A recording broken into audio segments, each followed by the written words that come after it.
it was our first finish on an oval this year, so I think everybody was pretty happy. And like everybody knows, we've been struggling a bit with the Lotus engine because we started development later than Chevy and Honda. So it's been a difficult season, but we've been improving. And we had a good race car in Iowa. It was a fun race, I think, to watch, and also for us drivers, a lot of passing and a lot of things happening. And yeah, like I said, it was a pretty good weekend for us, considering to where we are right now.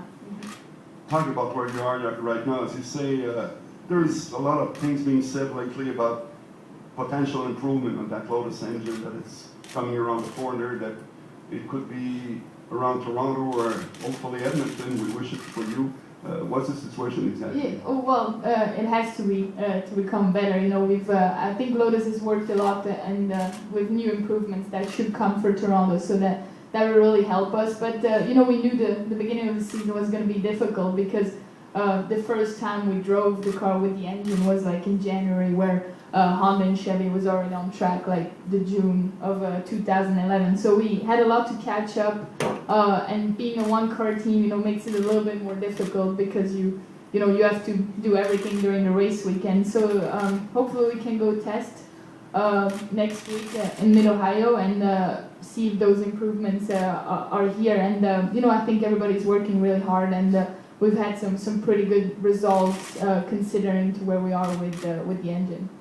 I suspect that for any car driver, lack of power should be the most frustrating thing.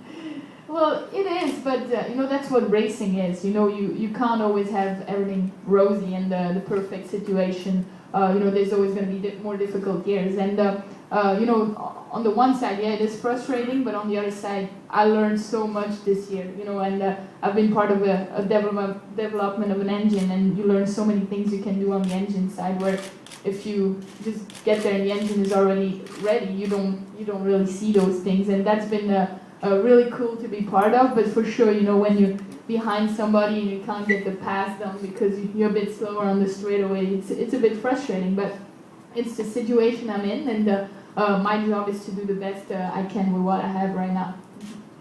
I have a very last question from myself, a funny one. With Danica being gone now to NASCAR, and Anna Beatriz and Catherine Legge are running partial season, you're the only representative of female country. Something special reflects something that you proud of being a female car driver, and now you're the only one for real. Yeah, well, it's for sure it's kind of proud to be, but I've never looked at myself that way, to be the only female driver in the Azad IndyCar series or something like that. I've always considered myself like a race car driver, and wanting to be a really good race car driver, and that's what I want to be known for. So my focus is just to try to have good results, and when we wear the helmet, we all look the same out there. So yeah, just trying to be the best race car driver out there. Yeah, but you're only female. For all the male fans. Yeah. You're the only one that can appreciate. Well, and we do appreciate. We appreciate. Before we go, can you tell us more before we do? We have a question from the floor about those exotic cars that we see outside. Yeah, this is something that the Moriarty Group and Sherlock Holmes Group are putting together. There will be a huge car show in front the night of the drivers' party on the Friday night, July 20th. And you're all invited to come on down and check out. There'll be over 30 exotics out there. There will also be a huge show and shine on 100th Street on the Saturday during the day. So again, thanks to Peter and his team, they've put on together quite an event. Thank you, Ike. A question from the floor, from any reporters. You can raise your hand, identify yourself. We got a microphone. Oh yeah, there you are. Go ahead. Just wanted to ask about the frustration level when finishes that don't happen, mechanical issues. How do you keep the frustration level down and continue to enjoy racing week to week? Well, I think the biggest thing, I'm really lucky to be driving a race car. Not many drivers get to achieve a level like the Azad IndyCar series, and like I said before, it can be frustrating, but you know, it's kind of your job. You know, if you're working somewhere and things aren't going really well either, you still have to work hard to make it happen, and that's kind of the same way I feel.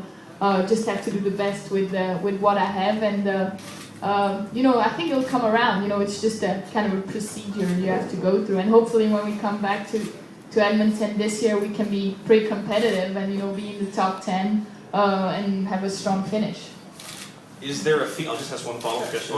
Is there a feeling of, I mean, we always hear about the big teams, the Penskes, Ganassies, and you're with KBM. Is there a feeling of kind of that you're just not quite where they are or where you could be? Well, yes, you know, you know the Penskes and Ganassies are going to be strong. You know, I think their budgets are way bigger than what HBM is spending, and so you always know they're going to have a little bit of an advantage on you. But with the new car this year and the new engines, you know, there's been a lot of kind of changes. You know, like Andretti has been doing pretty well, and you know, Will is always quick on the street course and road courses, and then Scott won a race, and Doris. So these guys are always going to be up there, but I think the racing is pretty good right now, that there's possibility that other people can win, and I think every driver in the series right now really deserves to be in the Azon IndyCar series. They all are really competitive and can win races. So yeah, you know, in any sports there's always going to be a big team, and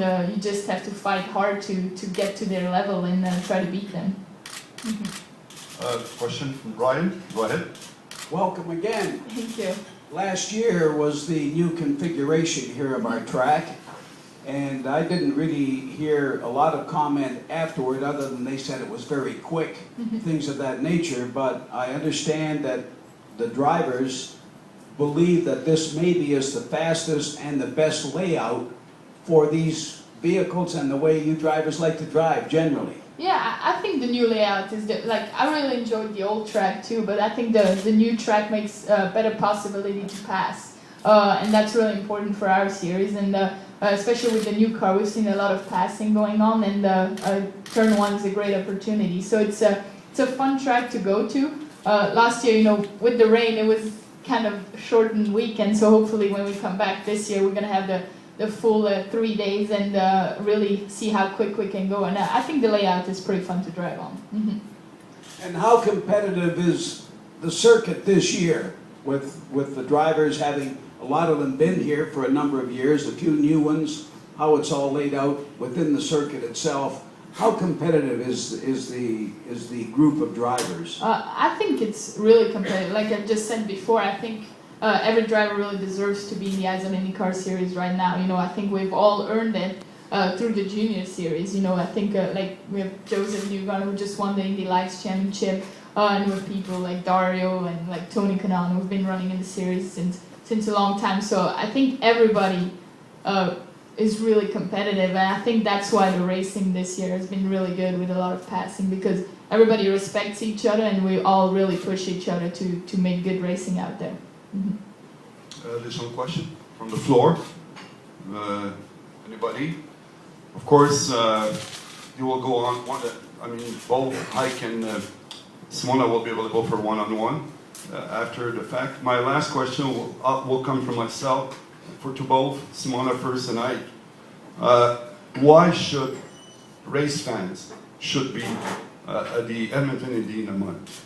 Well, I think how the layout is of the racetrack, actually, it's pretty special, because I think it's one of the only street courses or road course that a fan can pretty much see the whole racetrack. So I think that makes it really interesting, because you can really see what unfolds out there. And you know, in the IndyCar series, the cool thing too is that it's pretty open. You know, I think us drivers are always kind of walking around out there, and the fans can come and see the race car from pretty close, which doesn't really happen in the other series. So I think that's always something pretty special about our series, to be really close to the race cars out there. And you, Ike, what's the best reason for attending this event?